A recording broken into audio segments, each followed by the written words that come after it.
ಕರ್ನಾಟಕ ವಿಶ್ವಕರ್ಮ ಸಮಾಜ ಏನು ಸಮಾಜದ ಜಾಗೃತಿ ಹಾಗೂ ನಮ್ಮ ಸಮುದಾಯದ ಶ್ರೇಯಸ್ಸಿಗೋಸ್ಕರವಾಗಿ ಅನೇಕ ಶತಮಾನಗಳಿಂದ ಸನಾತನ ಧರ್ಮದ ಉಳಿವಿಗೋಸ್ಕರವಾಗಿ ಪಂಚಕಸುಗಳನ್ನು ಮಾಡಿ ಸಮಾಜದ ಬೆನ್ನೆಲುಬಾಗಿದ್ದು ಕಾಯ್ದು ಬಂದ ಈ ಸಮಾಜವು ಒಂದು ವರ್ಷದ ಹಿಂಭಾಗದಲ್ಲಿ ಒಂದು ಸಮಾಜದ ಒಂದು ಸಂಘಟನೆಯನ್ನು ಪ್ರಾರಂಭ ಮಾಡಿಸಿದ್ವಿ.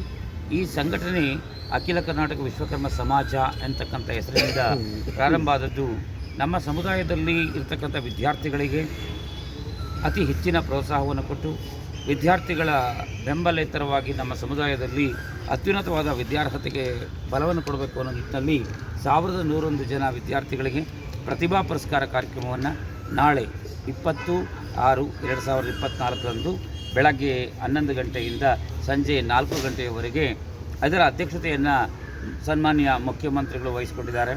ಇದಕ್ಕೆ ಉಪಮುಖ್ಯಮಂತ್ರಿಗಳು, ಗೃಹ ಮಂತ್ರಿಗಳು ಮತ್ತು ಇನ್ನೂ ಇತರೆ ಅನೇಕ ಗಣ್ಯರು ಆಗಮಿಸಿ ನಮ್ಮ ಸಮುದಾಯವನ್ನು ಶುಭವನ್ನು ಹಾರೈಸ್ತಕ್ಕಂಥ ರೀತಿಯಲ್ಲಿ ಈ ಕಾರ್ಯಕ್ರಮ ಯಶಸ್ವಿಗೊಳಿಸ್ತಾರೆ. ಆದ್ದರಿಂದ ತಾವು ಪತ್ರಿಕೋದ್ಯಮ ಮಿತ್ರರು ಸಹ ಆಗಮಿಸಿ ಹೆಚ್ಚಿನ ರೀತಿಯಲ್ಲಿ ಬೆನ್ನೆಲುಬಾಗಿ ಸಹಕಾರ ಕೊಡಬೇಕು ಅಂತ ವಿನಂತಿಸ್ತೀನಿ. ನಾನು ವಸಂತ ಮುರಳಿ, ಅಖಿಲ ಕರ್ನಾಟಕ ವಿಶ್ವಕರ್ಮ ಸಮಾಜ ಮಹಿಳಾ ರಾಜ್ಯಾಧ್ಯಕ್ಷೆ. ಈಗ ರಾಜ್ಯ ಮಟ್ಟದ ಮುಖಂಡರ ಸಮಾವೇಶ ಮತ್ತು ಮಕ್ಕಳ ಪ್ರತಿಭಾ ಪುರಸ್ಕಾರ ಅರಮನೆ ಮೈದಾನ, ವೈಟ್ ಪೆಟಲ್, ಗೇಟ್ ನಂಬರ್ 3 ಇಲ್ಲಿ ನಡೆಯಲಿದ್ದು ಪ್ರತಿಯೊಬ್ಬರೂ ನಮ್ಮ ಸಮಾಜದ ಬಂಧುಗಳು ಈ ಕಾರ್ಯಕ್ರಮಕ್ಕೆ ಬಂದು ಯಶಸ್ವಿಯಾಗಿ ನಡೆಸಿಕೊಡ್ಬೇಕು ಅಂತ ಕೋರುತ್ತೇನೆ.